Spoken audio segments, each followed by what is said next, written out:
Hi, I'm Shan, and this is Life with Shan. I know I've had a pause from posting long-form videos here on YouTube, and that's because I just came back from my honeymoon. I was really hoping to have videos planned, filmed, and edited before I left for my trip. Going on any trip, there's so much preparation beforehand to make sure you're caught up on everything before you leave, and I just got stuck in the mix of all the work and social life activities. I couldn't film. So thank you for continuing to subscribe and wait a little bit for content. My first video back is going to be upcoming releases that I'm very excited for in the Q2 season of 2023. Basically releases that are coming out before June 30th. There is one that I'm really excited for that I'll be sharing today that comes out in July, but most of them are before June 30th, and I have high hopes for all of these, and I just really hope that they meet the hopes or expectations that I have because they sound really good. Very first book coming out in chronological order that I actually got in the mail today from Book of the Month is The Only Survivors by Megan Miranda, and I love everything Megan Miranda has written. If you've subscribed for a while or followed me on Instagram, you know I'm a big Megan Miranda fan. Even if they are predictable, I just love the character leads and the plot twists, the settings. She does a phenomenal job. So thank you, Megan Miranda, not for the copy, but for writing so many great books. And I got this through Book of the Month, which is a subscription box, not sponsored or anything, but I do love Book of the Month. And you can pick different books each month. They're $16 to $10 depending on how many books you get. And you can get some early before they're fully released. Like today's April 4th, and this doesn't come out until next Tuesday, April 11th, so I'll probably have it read before the publication date, which is exciting because then I can write a review on pub day. Back to Megan Miranda's newest book. This is a mystery about a group of friends who get back together on the 10-year anniversary of a tragic accident that happened among their friend group. However, during their gathering, one of them does disappear, and now everyone in the group is a little freaked out. There's suspicion about what's really going on based on the synopsis. I believe this is multiple timelines. You get 7 hours in the past, 7 days in the present, and 7 survivors remaining. Who would you say? So very intriguing. I love this cover. I am seeing a very common theme in sunset or nightscape with a house on the covers for this year, which I'm not upset about. This one looks good. She also wrote a Reese Witherspoon pick, which was The Last House Guest. I enjoyed that one. I think one of my favorites for Megan Miranda is actually The Girl from Widow Hills, but I've read almost everything by her, and I highly recommend. I know she's not for everyone. I say that about everything, but I like Megan Miranda. Next up, coming April 25th, which I have already pre-ordered, Happy Place by Emily Henry, and I'm sure a lot of you have already heard about this book, heard about Emily Henry, or if you haven't, it sounds like a great summer read. I loved Beach Read by Emily Henry, and Book Lovers is second favorite by her. She's been writing a book a year, typically just like Megan Miranda has. Emily Henry's books have been coming around late spring, early summer, so it's just Emily Henry season, really. Happy Place is about a couple who actually broke up months ago. They decide to pretend like they're still a couple when they go on their annual week-long vacation with their group of friends. Sounds really intriguing. Fake dating, but corresponds into this trope. Emily Henry is an auto-buy for me, so that's one reason I pre-ordered it. So this is published through Penguin Random House. I talked about this a little bit before, but there's a rewards program with Penguin Random House, and I think after every 12 books you get that are a Penguin Random House published book, you upload your receipt for each book you buy. Then after the 12th book, you get a free one. So I redeemed my points to get this Happy Place book for free. I'm very excited for it to arrive around April 25th, which is just a few weeks away. It'll be here before we know it. Another April 25th release is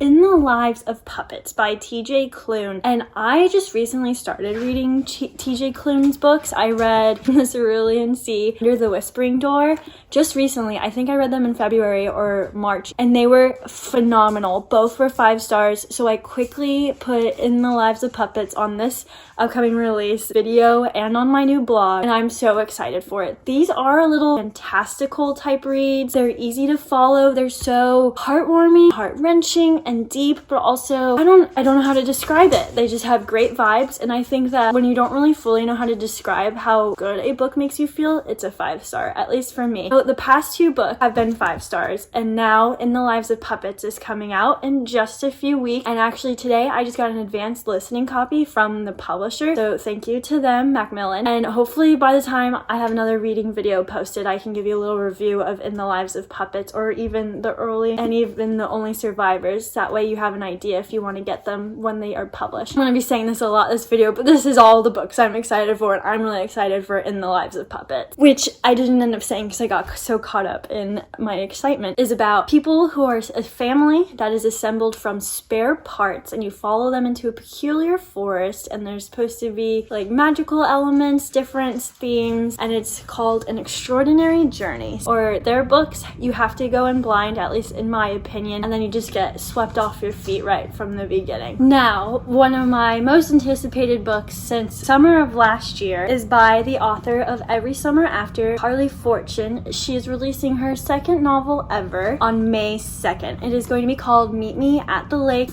This one is a blue cover, and this one will have a pink like sunset type cover, and she describes on her Instagram how the covers were. She found this artwork, I believe. This is just from my memory of the story that I read about months ago, so I might be incorrect, but this is from a Canadian artist that she fell in love with the artwork and she asked to use it for her book cover. So for this new book, she actually asked the same artist to create the artwork for this cover, and like I said, I might be remembering it wrong, but that's how I remember the storyline, and I think that's so sweet. I know they're the same artist. Based off of Every Summer After, it was a cute summer read for fans of Love and Other Words, the Summer I Turned Pretty series. Now Meet Me at the Lake, coming out on May 2nd, is about a random connection between 2 strangers, a day-long adventure where they make a promise where one can keep it and the other one doesn't, and it actually has a life-changing effect. I'm excited for it. I mean, even just the cover, I'm excited to own the book just for the artwork on it, and I'm sure the story will be just as beautiful as was Every Summer After. Another May 2nd release is by the author of When in Rome, which I recently read through Kindle and enjoyed. It is a romance. There's some steam. It's a small town, and a famous musician comes to town to try and get away from her life, and you can go from there. It is a romance. Coming out on May 2nd, Sarah Adams' next book is Practice Makes Perfect, which is a companion book to When in Rome, but I don't think you need to read in Rome beforehand to understand what happens in Practice Makes Perfect. Even just the cover of this one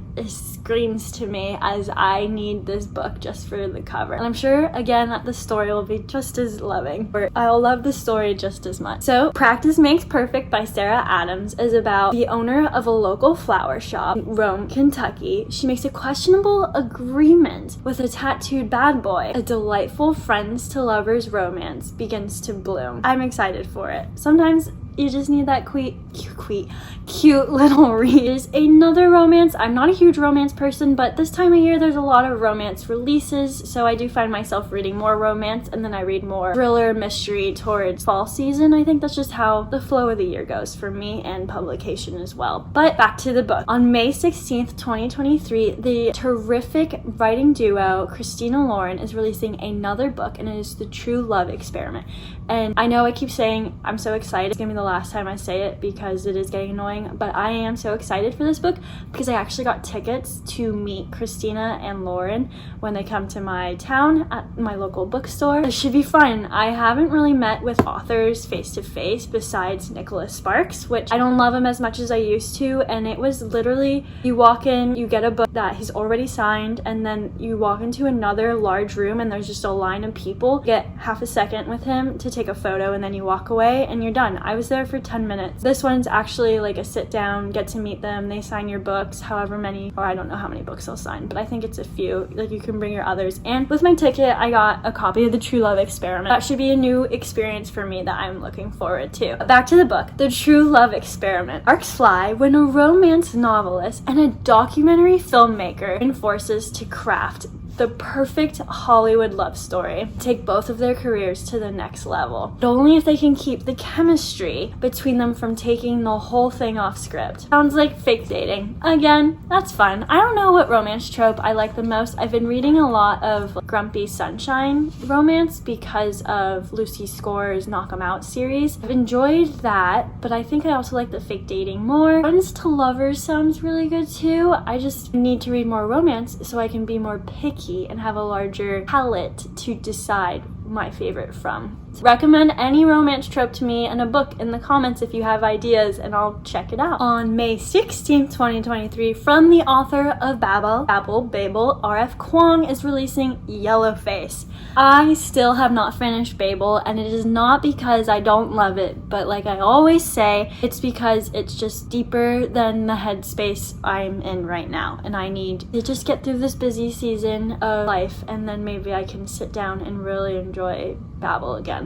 Yellowface, May 16, 2023, is all about what's the harm in a pseudonym. New York Times bestselling sensation Juniper Song is not who she says she is. She didn't write the book she claims to write, and she is most certainly not Asian American. In this chilling and hilariously cutting novel from R.F. Kuang, in the vein of White Ivy and the Other Black Girl. It sounds good. It's like there will be a lot of different themes to it, a lot of racial themes, name themes, and just lies or something. I don't know how else to describe it. I'm very intrigued.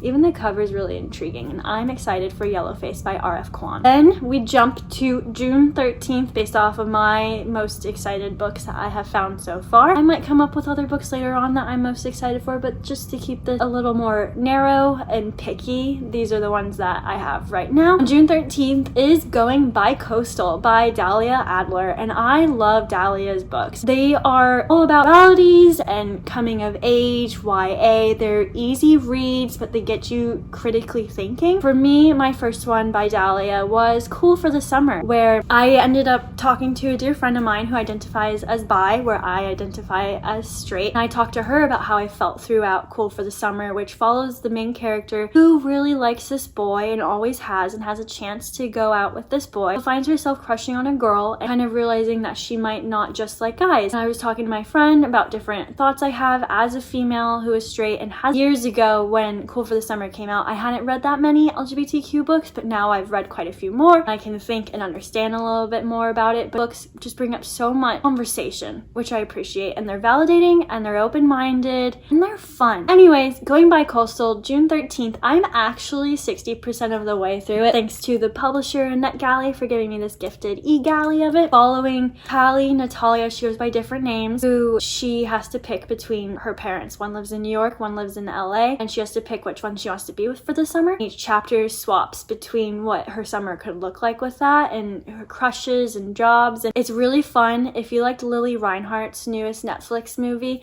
that kind of reminds me of that. So far, at 60%, I highly recommend Going by Coastal. Last but not least of the quarter 2 books is the newest release from Riley Sager, Only One Left, which sounds very intriguing. It comes out June 20th. I did not love House Across the Lake. It just wasn't what I anticipated based off of his previous work. If I take The House Across the Lake and don't compare it to his other work, I think it's a great book. This wasn't what I was expected, which kind of threw me off of my rating and view of it, but I do love Home Before Dark by Riley Sager. Every time he comes out with a new book, I read it because I love most of his books. It's just there have been a few flops, which is gonna happen. Not everything is for everyone. Back to The Only One Left by Riley Sager. This book is a gothic chiller about a young caregiver assigned to work for a woman accused of a Lizzie Borden-like massacre decades earlier. At 17, Lenora Hope hung her sisters with a rope, and that's the main blip for this book, so it sounds very interesting. And the cover again has the house, the sunset, kind of like The Only Survivors cover, which is what I was saying, like I see a theme in covers this season. It reminds me a little bit of And There Were None by Agatha Christie. Now, I did say there's one more book that wasn't quite quarter 2. It is a July release, which I already read thanks to Christy Whitton Harvey and the team at Uplit Reads, is The Summer of Songbirds, and I adored this book. I think I gave it 4.5 to 5 stars, and it's not even summer yet, but it fit life so well. It's so nostalgic. It's back to summer camp and also real-time adult family drama, romance. I loved it. It follows 3 women best friends and how they grew up together through camp as the Songbirds at camp, and then they are friends as adults, and there's just little quirky things about them that reminded me of my bookish friend group that I have on Bookstagram. I don't know how to describe it, which is just an easy way to show that I loved it, and it just hit me to my core. Got a little fanny pack that has Camp KWH, which I think is Christy Woodson Harvey, but it's cute. Thank you guys. Thanks for watching. Like, comment, subscribe. I do hope to have videos out every Tuesday and Thursday from here on. Hopefully life doesn't get too hectic. I appreciate you guys sticking around and hope you enjoyed the upcoming releases. And if you have read one, leave a review for it below, or if there's one you're most excited for, let me know which one it is too. Thank you. Love you guys. Bye.